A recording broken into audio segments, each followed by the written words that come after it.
পরে আল্লাহ পাক বলেন ওয়াল্লাযীনা হুম লিআমানাতিহিম ওয়া আহদিহিম রাউন ওয়াল্লাযীনা আলা সালাওয়াতিহিম ইউহাফিজুন ওয়াল্লাযীনা আলা সালাতিহিম হাফিজুন।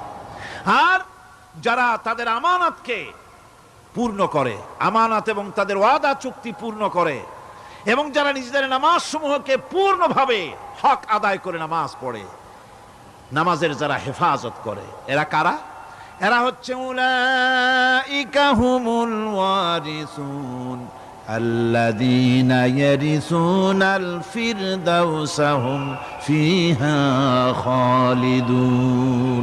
এরা হচ্ছে সেই সব লোক, এরা উত্তরাধিকার হচ্ছে জান্নাতের উত্তরাধিকার, জান্নাতুল ফিরদাউসে আল্লাহ রাব্বুল আলামিন এই গুণ বিশিষ্ট লোকদের জন্য জায়গা করে দিবেন। জোরে কোন সুবহানাল্লাহ।